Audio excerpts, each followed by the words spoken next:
Right, so takeaways, we said, I think in the past we've had this like from lessons before, that club going a little bit too far on the inside there.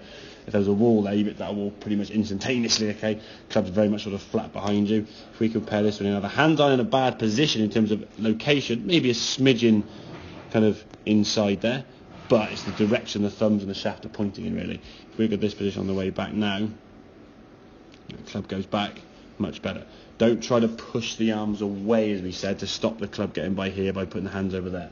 You've not done it there, but sometimes on occasion it does get a little bit out of the way. And when you do then sort of push the arms out of weight, you're going to change a different angles with the club and all sorts of say. So that's a good position there. That's obviously way too far on the inside. So as you start taking that golf club back now, he's very flat, very laid off. Gets top of the back shin now, across the line, very much to the right there, okay? This one here now, as you go back, club now hinging up nicely. That, to me, there would be a good position. It does go a little bit long, and that's something like we've always had a longer than normal swing, shall we say. But I think that position there is not really killing you in terms of where the club's going, okay? As you started then coming back down, because your top half now started spinning, bringing the golf club back now around over the top. As you came in the golf ball here now, you see the strike pattern there. Oops, sorry. Off the heel there, shoulders now aiming way to that sort of arm back here, shoulders aiming way right, trying to sort of look a bit stuck and a bit trapped. If you look at your shoulder position there at impact, they're going off to the left there, okay. What we want to feel is that lower half sort of the body sort of quietening down, so the arms sort of falling down. There's a wall behind you here now. That club is kind of sort of tracking on it, a little bit sort of off it there. But as you come into impact now, okay, you can see your shoulders a little more square to target, okay.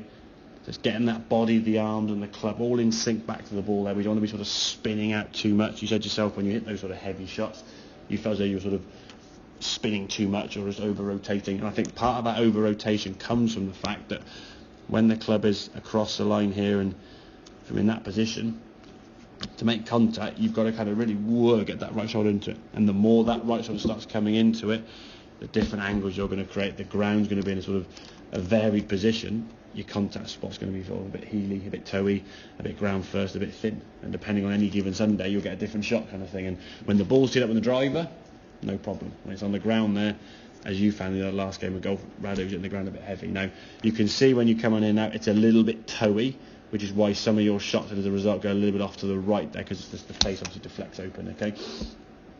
But it just shows when your club's coming back from a different position, how the contact will be affected, okay? So I'd work on that takeaway, but for the most part, that's pretty good. You're getting the golf club in a good position fairly quickly, okay? As a result, the top of the backswing is better. It's that downswing transition now, getting that golf club now to work down that wall there, not too far back in front, so we can get the arms sort of dropping down, getting that club in a pretty good position there, to be fair. Ideally, the arms would be a little bit more underneath the shoulders there, so a bit sort of out slightly, but overall, not a bad position.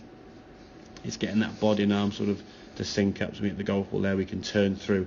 And you said your balance was a bit of an issue sometimes. When your body over rotates this way, the shoulder now is going too far forward, the club is still back here.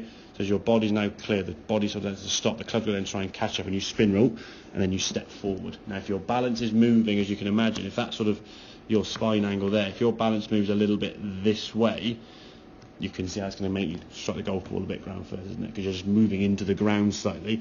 Only going to be a smidgen, because you're only hitting the ground that far beyond the ball, maybe half of that. So it wasn't as if it was like, oh my God, massive to change. Okay, but this time of year now, when the ground's a bit hard and a bit bouncy, you hit the ground beyond the ball. You could fat it or thin it, or the club just twists and deflects, and the ball could go anywhere. To be fair, so you can work on that takeaway. Get that wall drill be quite good. Okay, try and feel the club going up and missing the wall on the way back, and then just falling down with the arms. As I said, the feeling of the back staying to target, the arms can kind of just drop and fall into position, okay?